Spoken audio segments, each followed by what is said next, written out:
अस्सलाम वालेकुम स्टूडेंट्स। आज हम स्टार्ट करने जा रहे हैं drive an expression for electric flux through a closing a surface. इसमें हमने क्या करना है, इलेक्ट्रिक फ्लक्स फाइंड करना है। किसके लिए? एक हमारे पास सरफेस है जिसके अंदर एक चार्ज इनक्लोज होगा। उस चार्ज के लिए हमने क्या करना है, इलेक्ट्रिक फ्लक्स जो है वो कैलकुलेट करना है।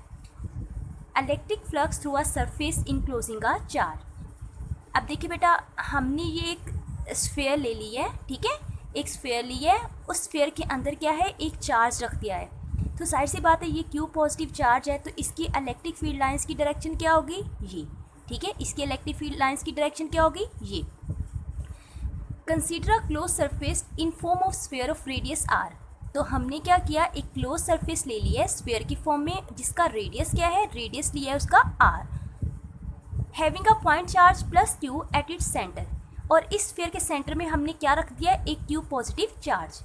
इन order to apply the formula, flux का फॉर्मूला अप्लाई करने के लिए the surface should be flat. अब देखिए, फ्लक्स का फॉर्मूला अप्लाई करने के लिए, मतलब इस स्फीयर पर फ्लक्स का फॉर्मूला अप्लाई करने के लिए बेटा सरफेस का फ्लैट होना ज़रूरी है, जबकि ये तो सर्कुलर फॉर्म में है, ठीक है, ये तो सर्कल है। तो फ्लैट करने के लिए हमें क्या करना होगा, हमें इस सर्कल को, इस स्फीयर को इक्वल पैचेस में डिवाइड करना होगा। तो हम क्या करेंगे, इक्वल लेंथ के पैचेस में इसको डिवाइड कर देंगे, लाइक दिस, ठीक है। ये एक जो है पैच है, हम इसको इक्वल पैचेस में डिवाइड कर देंगे। अब ये जो इस पैच का जो वेक्टर एरिया है, देखिए ये एरिया स्फीयर का एरिया है, सरफेस का एरिया है, और ये जो है हमने लिया हुआ है, इसका पैच लिया हुआ है। तो इस पैच का जो वेक्टर एरिया होगा वो इस एरिया के परपेंडिकुलर होगा। अगर ये एरिया यूँ है तो जो वेक्टर एरिया होगा उसकी डायरेक्शन क्या होगी, अपवर्ड। तो आप देख सकते हो यहाँ इलेक्ट्रिक फील्ड की डायरेक्शन भी आउटवर्ड है, और इलेक्ट्रिक जो है वेक्टर एरिया या वेक्टर एरिया एलिमेंट जो है उसकी डायरेक्शन भी क्या है, अपवर्ड। इसका मतलब कि इंटेंसिटी और एरिया की, वेक्टर एरिया की डायरेक्शन जो है वो सेम है। अगर दोनों की डायरेक्शन सेम है और पैरेलल है तो एंगल क्या बनेगा, थीटा। तो हमने क्या किया, हमने इस स्फीयर को स्मॉल पैचेस में डिवाइड कर दिया। फर्स्ट पैच को हम लिखेंगे डेल्टा A1। बेटा डेल्टा का मतलब है कि हमने पूरा एरिया नहीं लिया बल्कि एरिया का एक स्मॉल पैच लिया है। Delta A1, delta A2। Second patch के लिए जो एरिया मतलब वेक्टर एरिया होगा वो डेल्टा A2 होगा। थर्ड पैच के लिए जो वेक्टर एरिया होगा डेल्टा A3, और इसी तरह सो ऑन डेल्टा AN। जो लास्ट हमारे पास वेक्टर एरिया होगा उसका मतलब लास्ट पैच का जो वेक्टर एरिया होगा वो होगा delta AN। So that for each patch is a flat element area. तो हर पैच क्या होगा, एक फ्लैट एरिया, मतलब फ्लैट एलिमेंट हो जाएगा या फ्लैट एरिया हो जाएगा। अब हमने क्या करना है, हर एरिया के लिए इलेक्ट्रिक इंटेंसिटी देखनी है। Let the electric intensity at the centre of the vector area. तो देखिए अब क्या होगा, हर वेक्टर एरिया के सेंटर में इलेक्ट्रिक इंटेंसिटी होगी, क्योंकि इलेक्ट्रिक फील्ड लाइंस की डायरेक्शन क्या है, ये। तो वेक्टर एरिया अगर वन की बात करते हैं तो उसके लिए इंटेंसिटी E1 होगी, सेकंड के लिए E2, थर्ड के लिए E3 और EN के लिए क्या होगी, EN। तो अगर टोटल फ्लक्स निकालना है तो टोटल फ्लक्स कैसे निकालेंगे, हम हर पैच के लिए इलेक्ट्रिक फ्लक्स निकालेंगे, फिर सबको ऐड कर देंगे तो हमारे पास टोटल फ्लक्स आ जाएगा। तो फर्स्ट पैच के निकालेंगे, देखिए first electric flux for patch 1, यहाँ 1 लिख दिया तो वो क्या आएगा, E1 dot delta A1। Second के लिए E2 डेल्टा A2, थर्ड के लिए E3 डेल्टा A3, तो nth के लिए क्या आएगा, EN डॉट डेल्टा AN। हमने टोटल फ्लक्स निकालना है तो हम सबको ऐड कर देंगे। तो टोटल इलेक्ट्रिक फ्लक्स किसके इक्वल आएगा, flux 1, flux 2, flux 3, flux n।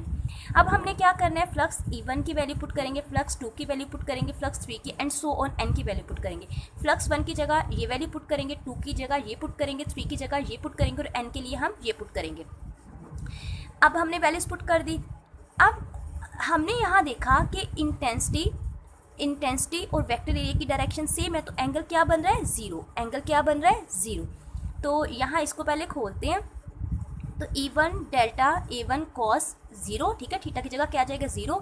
इसी तरह इसका डॉट प्रोडक्ट खोला, इसका डॉट प्रोडक्ट खोला और इसका डॉट प्रोडक्ट खोला। हमें पता है कि cos 0 किसके इक्वल आता है, 1 के इक्वल आता है। तो यहाँ भी 1 हो गया, यहाँ भी 1, यहाँ भी 1 और यहाँ भी 1। तो पीछे क्या बचेगा, E1 delta A1 plus E2 delta A2 plus E3 delta A3 so E N delta A N. ठीक है, हमने टोटल फ्लक्स निकाल लिया। अब देखिए चार्ज क्यू जो है सेम चार्ज है, मतलब एक ही हमारे पास चार्ज है, तो हर पैच के लिए मतलब इस चार्ज की वजह से इंटेंसिटी है, इलेक्ट्रिक इंटेंसिटी इस चार्ज की वजह से, तो हर पैच के लिए इंटेंसिटी इस चार्ज की वजह से होगी। तो इसलिए हम कहेंगे हर पैच के लिए इलेक्ट्रिक इंटेंसिटी जो है वो सेम होगी। ठीक है, हर पैच के लिए इस तरह के बहुत सारे यहाँ इस तरह के पैचेस बने हुए हैं। ठीक है, हर पैच के लिए इलेक्ट्रिक इंटेंसिटी सेम होगी, तो इसलिए हम कह सकते हैं कि E1 is equal to E1 is equal to E2 is equal to E3 is equal to so on En। ठीक है, और ये किसके इक्वल आ जाएगी, E के। तो अब यहाँ E1 की जगह भी E पुट करेंगे, E2 की जगह भी, E3 की जगह भी, En की जगह भी। तो बेटा जब सब में E पुट करेंगे तो E कॉमन आ जाएगा, E कॉमन ले लिया तो डेल्टा पीछे क्या बचा, delta A1 plus delta A2 plus delta A3 so on delta An। अब देखिए ये हमारे पास टोटल एरिया आ गया। ठीक है ना, हम इन पैचेस को ऐड करेंगे तो हमारे पास इस स्फीयर का एरिया आ जाएगा। ठीक है, टोटल एरिया आ जाएगा। तो क्या हम लिख सकते हैं यहाँ surface area of the sphere. ठीक है, इनको सम करने से मतलब ये टोटल जो स्फीयर थी उसी के पैचेस हैं। ठीक है, उन पैचेस का एरिया निकाला, तो जब हम इनको अगेन ऐड करेंगे तो हमारे पास अगेन सरफेस एरिया आ जाएगा। तो ये हम इसकी जगह लिख देंगे surface area of the sphere. अब बेटा फ्लक्स आपको पता है, इंटेंसिटी आपने पढ़ा है कि इंटेंसिटी किसके इक्वल है, 1/4πε0 Q/r² के, और स्फीयर का जो सरफेस एरिया होता है वो 4πr² के इक्वल होता है। तो अब आपने क्या करना है, इंटेंसिटी की वैल्यू यहाँ पुट करनी है, सरफेस एरिया की वैल्यू जो है वो यहाँ पुट करनी है। तो देखिए फ्लक्स किसके इक्वल आ जाएगा, 1/4πε0 Q/r², और सरफेस एरिया की जगह पुट कर देंगे 4πr²।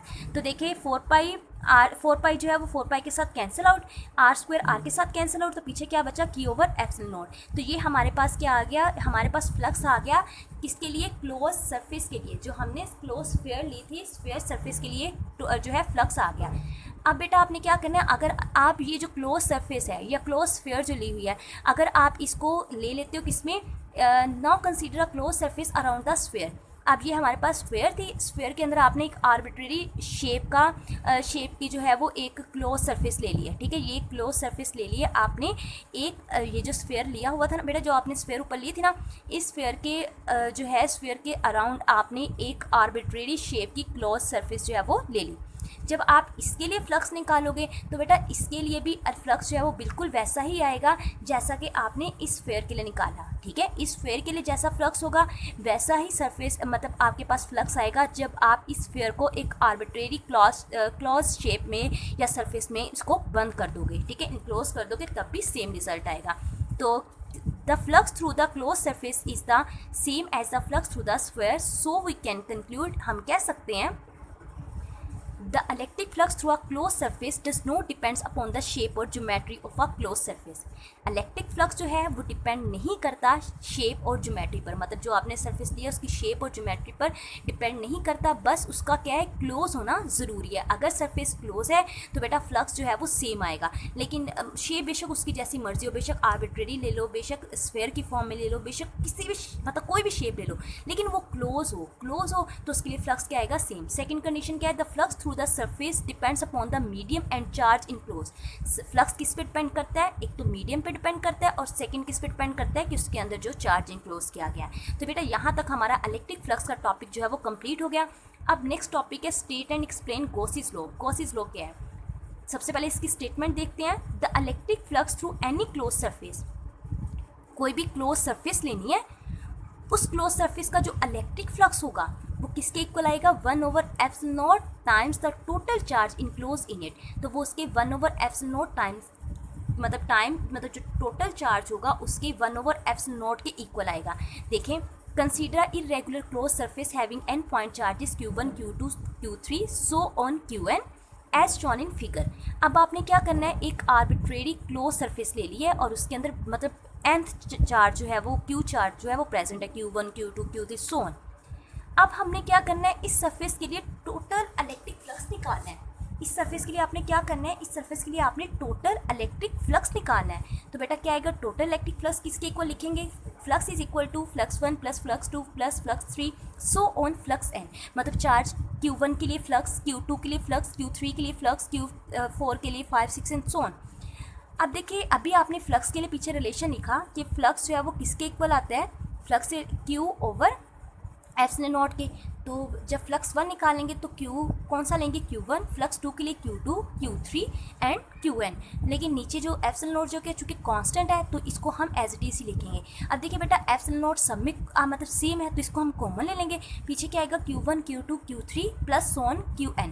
अब देखिए अगर इन सभी चार्जेस को ऐड करें तो हमारे पास क्या आ जाएगा, स्फीयर का टोटल चार्ज, मतलब इस पूरी स्फीयर पर जितना भी टोटल चार्ज होगा वो आ जाएगा। तो हम इसकी जगह लिख सकते हैं टोटल चार्ज इनक्लोज्ड।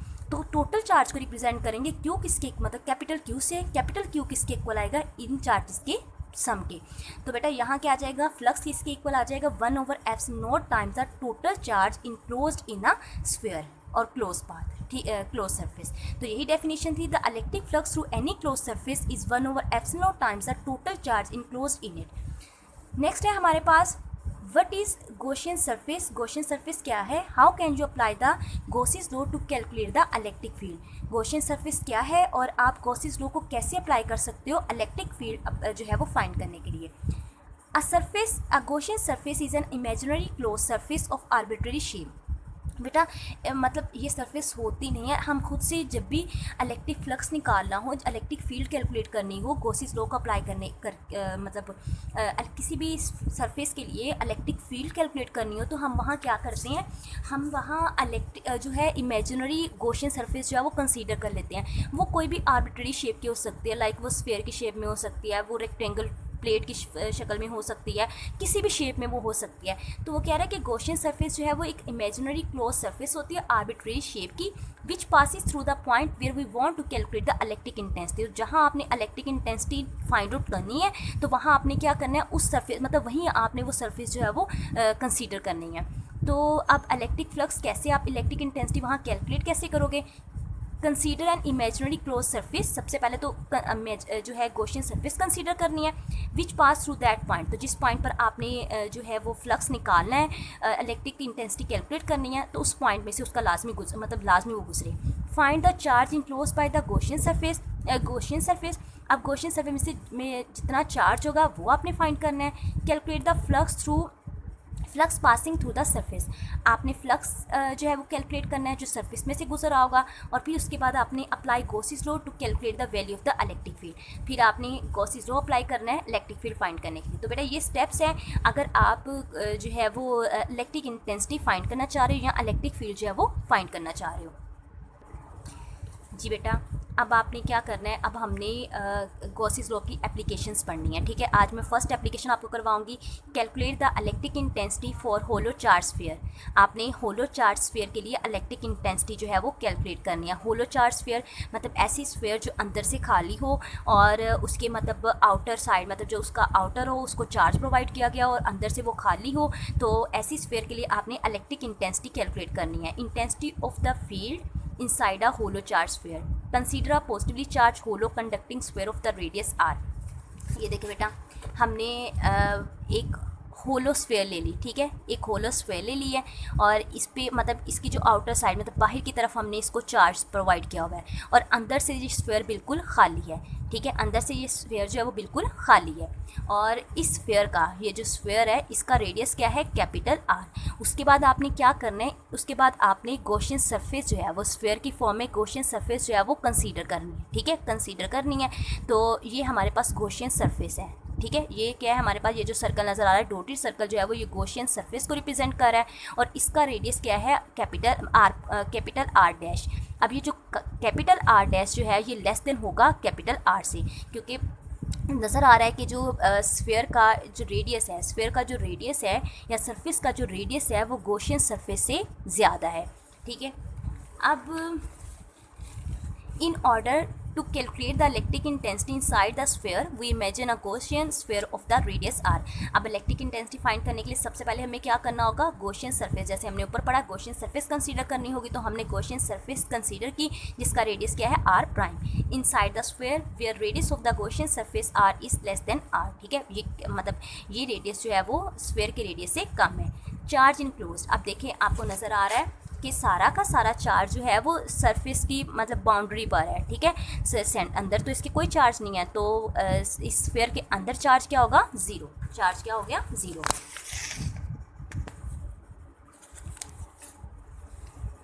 चार्ज यहाँ क्या आ गया, 0।